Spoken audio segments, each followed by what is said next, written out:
नमस्कार, स्वागत है एक बार आपका फिर से भारत समाचार के हमारे इस खास कार्यक्रम में जो आधारित है कानाफूसी चर्चा और गपशप पर। तो चलिए शुरू करते हैं पावर सेंटर।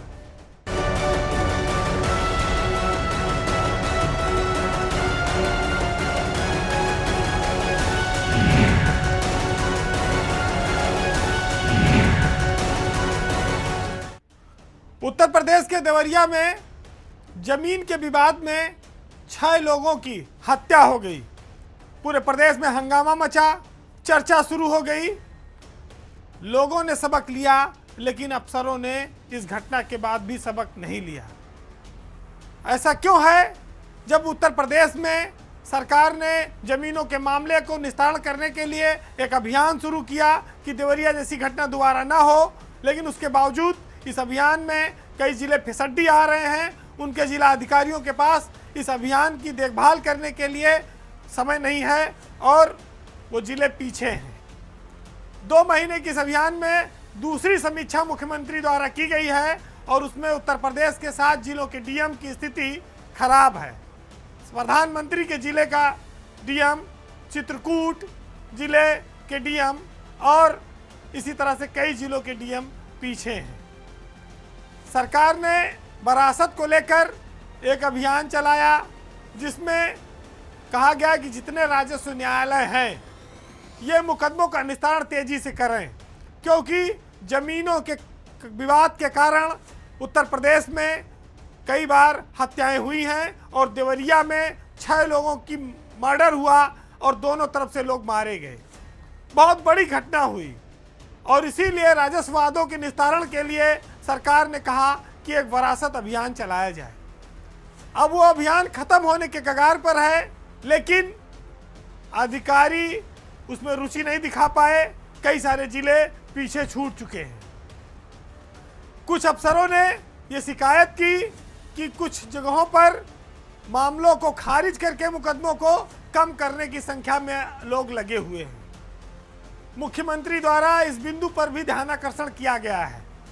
जो 7 जिले हैं जो वरासत अभियान में फिसड्डी साबित हुए हैं, उसमें प्रधानमंत्री का संसदीय क्षेत्र है वाराणसी, जिसके डीएम एस राजलिंगम, उनका जिला वरासत के मामले में बहुत पीछे है। इसी तरह चित्रकूट जिला, जहां पर डीएम अभिषेक आनंद हैं, उनका भी समीक्षा में काफ़ी उनका जिला पिछड़ा आया है, पीछे रहा है उत्तर प्रदेश में। सहारनपुर के डीएम दिनेश चंद्र सहारनपुर में वैसे तेजी से काम करने के लिए जाने जाते हैं, लेकिन वरासत के मामले में राजस्व विभाग के जो आंकड़े आए हैं उसमें दिनेश चंद्र की परफॉर्मेंस डाउन गई है, उनका जिला पीछे गया है। इसी तरह से आजमगढ़ के डीएम विशाल भारद्वाज का, जिनके जिले पीछे गए हैं। अलीगढ़ में भी वरासत के मामलों में काफ़ी ढिलाई चल रही है। बस्ती भी एक जिला है जो वरासत के मामले में पीछे गया है। मुख्यमंत्री कार्यालय द्वारा जब इन चीज़ों की समीक्षा हुई है तो उसमें इन जिलों के जिला अधिकारियों से स्पष्टीकरण तलब किया गया है, जवाब मांगा गया है। लेकिन आप सोचिए कि लेखपाल, कानूनगो, तहसीलदार, एसडीएम, डीएम, उत्तर प्रदेश में अधिकांश मामले नाली नापदान के विवाद से, गांव और चक्रोट से, खेत और खलिहान मेड़, इनके विवादों के चलते बने हुए हैं और इस पर न्यायालयों में सालों साल सुनवाइयाँ चलती हैं। नीचे से शुरू होकर डीडीसी ऑफिस और राजस्व परिषद तक मामले चलते रहते हैं। तो आखिर इनका हल क्या है और इन पर कितनी तेजी से काम होना चाहिए?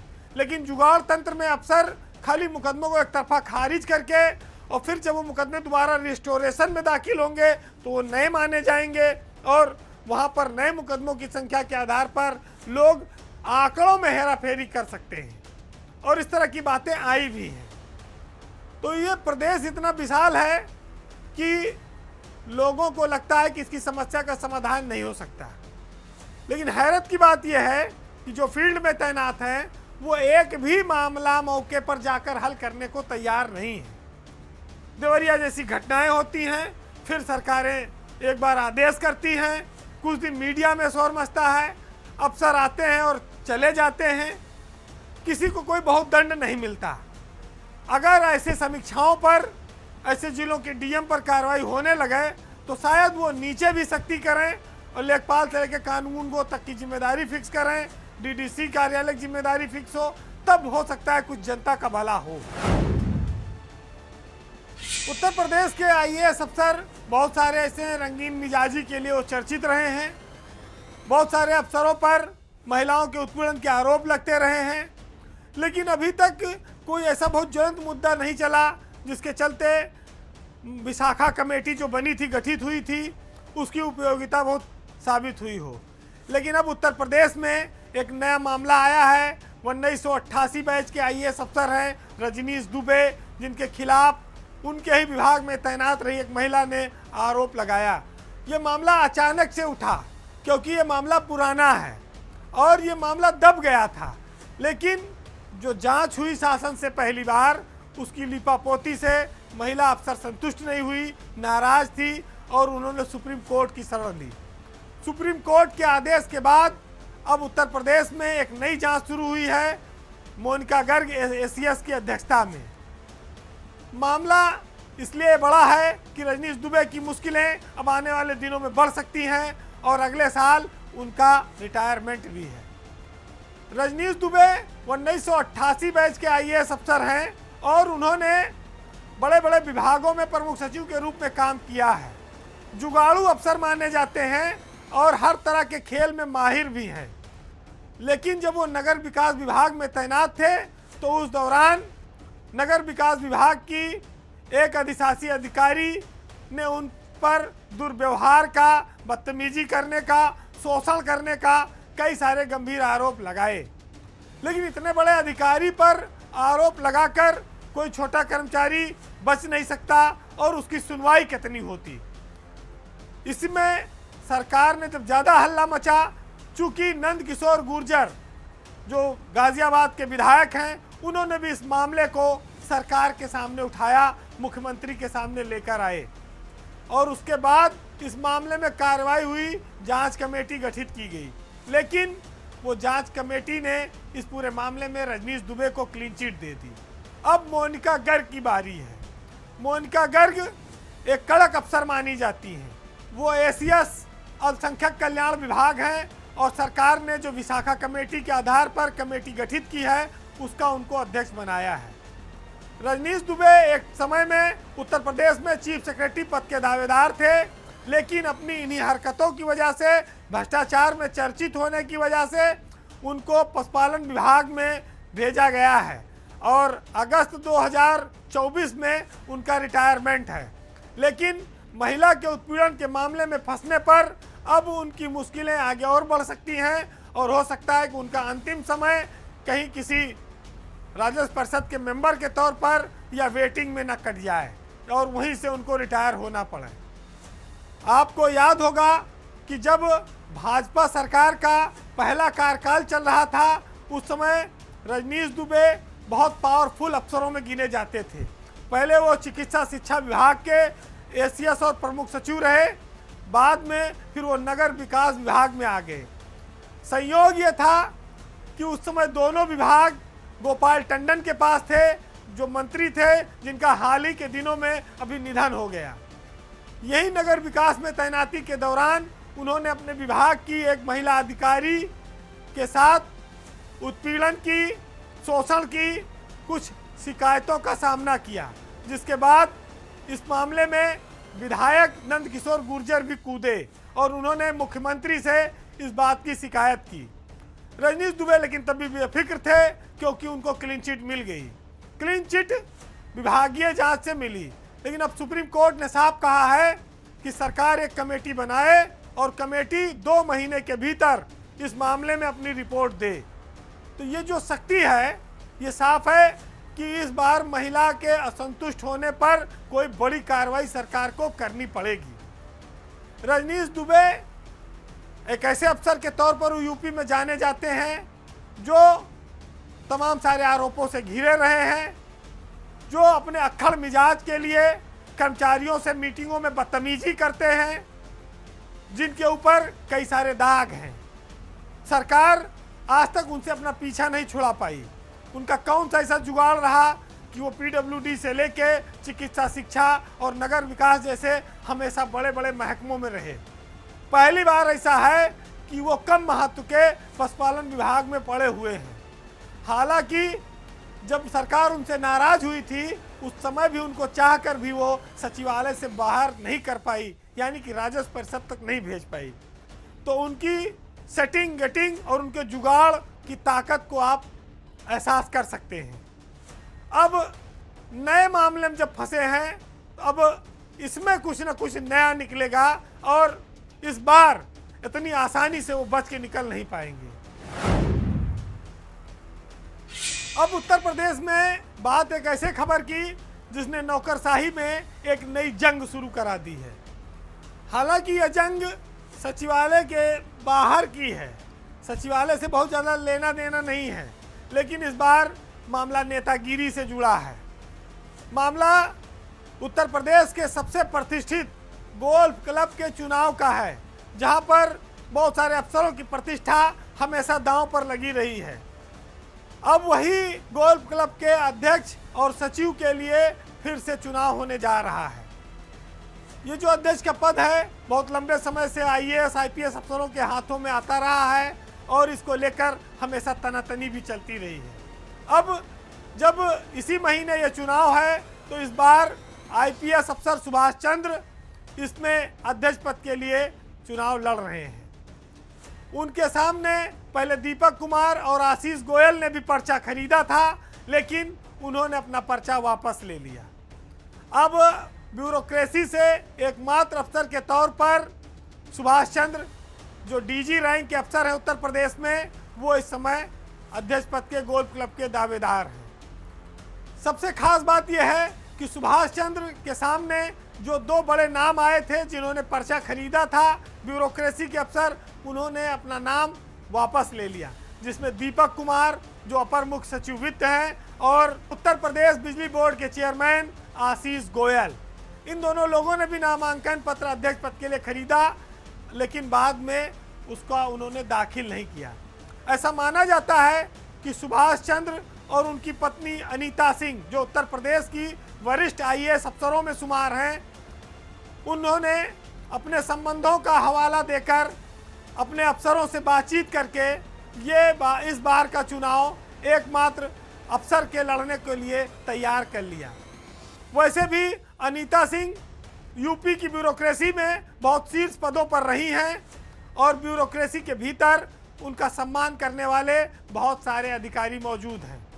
बहुत सारे ऐसे लोग भी हैं लगभग जिन पर उन्होंने प्रत्यक्ष या अप्रत्यक्ष रूप से बहुत बार उनकी मदद की है, एहसान किया है। तो ये एक वक्त आता है ज़िंदगी में जब आदमी अपने लिए कुछ मांगता है, तो शायद इन्हीं कारणों से उनकी बात का सम्मान करते हुए दीपक कुमार और आशीष गोयल ने अपने नाम वापस लिए। अब अवधेश प्रताप सिंह एक बैंकिंग सेवा के अफसर सुभाष चंद्र के सामने हैं। राजधानी में ये संस्था बहुत हाई प्रोफाइल मानी जाती है और इसकी कैंपेनिंग के लिए भी अफसर बहुत मेहनत करते हैं। लेकिन सबसे बड़ा सवाल ये उठता है कि नौकरशाहों का आखिरकार गोल्फ क्लब से इतना रिश्ता गहरा क्यों है, उन्हें गोल्फ क्लब के चेयरमैन और सचिव का पद क्यों भाता है। महत्वपूर्ण तथ्य कुछ इसमें आप जान लीजिए। गोल्फ क्लब की जो मेंबरशिप है वो लेना आसान नहीं है। करीब 12.5 लाख रुपया इसकी मेंबरशिप है और यहाँ मेंबर बनने के लिए भी बहुत मारा मारी है। इस वजह से 12.5 लाख देने वालों को भी नई मेंबरशिप पर अभी प्रतिबंध लगाया गया है कि अभी रुके रहो, अभी वक्त नहीं आया है। अभी गोल्फ क्लब में करीब 2300 लोग मेंबर हैं, जिसमें नौकरशाह, शहर के बड़े व्यापारी, मीडिया घरानों के लोग और नेता, कई पूर्व मिनिस्टर, विधायक, ये लोग भी शामिल हैं। तो ये जो गोल्फ क्लब है इसकी मेंबरशिप एक स्टेटस सिंबल मानी जाती है और हमेशा से एक परंपरा ये चली कि जब कोई अध्यक्ष पद के लिए कोई नौकरशाह चुनाव में आया या सचिव पद के लिए तो लोगों ने उसे निर्विरोध चुना। लेकिन सन 2000 में एक बहुत चर्चित वाकया हुआ जिसके बाद ये प्रथा टूट गई। हुआ ये कि दो बेहद ताकतवर अफसर उस समय के पीएल पुनिया और दिनेश राय सचिव पद पर टकरा गए और टकराहट इतनी बढ़ी, ये चुनाव इतना हाई प्रोफाइल हुआ कि दोनों ने पानी की तरह पैसा बहाया वोट प्रभावित करने के लिए। अंत में पीएल पुनिया चुनाव हार गए, दिनेश राय की जीत हुई, जिसके बाद से ये गोल्फ क्लब बेहद चर्चा में आ गया, सबकी निगाह में आ गया और मेंबरशिप पाने के लिए होड़ मचने लगी। 2000 के बाद 2021 में एक वाकया और सामने आया, जब अध्यक्ष पद के लिए मुकुल सिंघल और नवनीत सहगल में एक विवाद हुआ, टक्कर हुई और टक्कर में मुकुल सिंघल ने जीत हासिल की थी। तो ये बड़ा दिलचस्प केस हुआ था। चूंकि ये 2 साल पुराना है, इसलिए लोगों को याद होगा जब एजीएम की मीटिंग हुई तो इसी गोल्फ क्लब में अफसरों में, मेंबरों में लात जूता चलने की नौबत आ गई, मारपीट की नौबत आ गई। डीएम को, प्रशासन को जाकर हाथ जोड़ना पड़ा, पुलिस लगानी पड़ी, फिर हाई कोर्ट का हस्तक्षेप हुआ। वैसे सुभाष चंद्र बेहतरीन अफसरों में माने जाते हैं उत्तर प्रदेश के, और उनके चुनाव लड़ने और बाकी लोगों के नाम वापस लेने से ये रास्ता काफ़ी हद तक क्लियर हो गया है। पिछले अतीत से लोगों ने सबक भी लिया है कि हंगामा और मारपीट की बजाय चुनाव शांतिपूर्ण ढंग से कराया जाए। सहगल रिटायर हो चुके हैं, कोई बड़ा कंटेस्टेड सामने था नहीं, इसलिए ऐसा लगता है कि सुभाष चंद्रा आसानी से इस चुनाव को जीत लेंगे। लेकिन इस चुनाव में एक बहुत बड़ा मुद्दा ऑडिट का भी बना हुआ है, क्योंकि 1.5 करोड़ रुपया यहाँ पर साल में तनख्वाह जाती है। गोल्फ क्लब के पास बहुत बड़ा फंड है और इसमें घोटाले के भी बहुत बड़े बड़े आरोप लगते रहे। उत्तर प्रदेश में सियासत की एक नई हलचल शुरू होने वाली है। अभी लोकसभा चुनाव आने वाला है मार्च में, लेकिन उसी मार्च के दौरान एक ऐसी खबर है जिसमें भाजपा और सपा के नेताओं के लिए सबसे बड़ी खुशखबरी शामिल है। यूपी में राज्यसभा की 10 सीटें खाली हो रही हैं। 2 अप्रैल 2024 को राज्यसभा के 10 मेंबरों का कार्यकाल समाप्त हो रहा है। अब आप सोचिए कि अप्रैल में जब कार्यकाल समाप्त हो रहा है तो 1 महीना पहले यानी 2 मार्च तक ये चुनाव करा लिए जाते हैं। चुनाव आयोग इसकी तैयारियों में भी जुट गया है। अब ऐसे में जो राज्यसभा की 10 सीटें खाली होंगी, उसमें से हिसाब किताब ये है कि अभी 9 सीटें भाजपा की हैं और 1 सीट समाजवादी पार्टी जया बच्चन की है, जिस पर वो राज्यसभा की मेंबर है। लेकिन 9 और 1 का जो अनुपात था, इस बार वो थोड़ा से अलग है, क्योंकि उस समय बीजेपी की, योगी की पहली सरकार थी। उस समय बीजेपी के पास विधायकों की संख्या बहुत ज़्यादा थी, इस वजह से उन्होंने 10 में से 9 सांसद जितवा लिए। इस बार ऐसा नहीं है। विधायकों की संख्या बल के आधार पर देखें तो इस बार समाजवादी पार्टी 1 की जगह 3 राज्यसभा के सांसद बनाएगी। यहाँ पर यह फैक्टर इंपॉर्टेंट हो जाता है कि जब बीजेपी के 9 लोग रिटायर हो रहे हैं तो उनमें से अधिकतर की कोशिश होगी कि वो दोबारा रिपीट हो जाएं, लेकिन रिपीट होने के लिए कुल 7 लोग जा पाएंगे इस बार बीजेपी से। तो 2 को ऑलरेडी बैठना पड़ेगा और उन 7 में से कितने पुराने चेहरों को मौका मिलेगा, ये भी एक बड़ी अपने आप में किस्मत की बात होगी। समाजवादी पार्टी के पास इस समय 109 विधायक हैं और राष्ट्रीय लोक दल के पास भी 9 विधायक हैं जो सपा की सहयोगी है। इन दोनों को मिलाकर समाजवादी पार्टी के पास 118 विधायकों का समर्थन मौजूद है। 37 विधायक एक सांसद चुनेंगे तो उस आधार पर समाजवादी पार्टी 3 सांसदों को आराम से जिता ले जाएगी। अब भाजपा के जो 9 लोग रिटायर हो रहे हैं उसमें सकलदीप राजभर, जो पिछली बार राज्यसभा के मेंबर बने थे, पहली बार थे, उनका कार्यकाल समाप्त हो रहा है। जीवीएल नरसिम्हा राव आए थे दक्षिण के प्रदेश से, यूपी से राज्यसभा मेंबर बने थे। विजय पाल तोमर, इनका भी कार्यकाल समाप्त हो रहा है, ये भी जा रहे हैं। हरनाथ सिंह यादव, इनका भी कार्यकाल समाप्त हो रहा है। और सुधांशु त्रिवेदी को आप सब लोग जानते होंगे। अनिल अग्रवाल, अशोक वाजपेयी, अनिल जैन, कांता करदम, ये नाम भी हैं जिनके कार्यकाल समाप्त हो रहे हैं। तो ये बड़ी दिलचस्प जंग होगी, क्योंकि लोकसभा का चुनाव चल रहा होगा। उसी दौरान टिकट को लेकर कई सारे लोग नाराज भी होंगे, कई लोगों के टिकट भी कटेंगे। बीजेपी के सामने ऐसे लोगों को थामने की, उनको कहीं एडजस्टमेंट करने की एक चुनौती भी होगी। और राज्यसभा के साथ साथ विधान परिषद के भी 13 सीटें आएंगी अगले महीने में। तो इन दोनों को मिलाकर कुछ लोगों को भाजपा ये लालीपाप दिखा सकती है कि रुके रहो, यहाँ नहीं वहाँ आगे तुम्हारा एडजस्टमेंट हो जाएगा। तो ये सब समीकरण गुणा भाग हैं, लेकिन खबर बहुत रोचक है, क्योंकि सियासत में वही लोग कामयाब माने जाते हैं जो या तो चुनाव जीत कर आए या किसी सदन के मेंबर हो। बहरहाल पावर सेंटर में आज इतना ही। जाते जाते हम मुनव्वर राना की कुछ लाइनों के साथ आपको छोड़ जाएंगे कि कागज के बने ताजमहल बेच रहे हैं, जो बाग के मालिक थे वो फल बेच रहे हैं। जमीन वालों की कोई वकालत नहीं चलती जब कोई फैसला आसमान से उतरता है और एक ही चौखट पे सर झुके तो सुकून मिलता है। भटक जाते हैं वो लोग जिनके हजारों खुदा होते हैं। नमस्कार।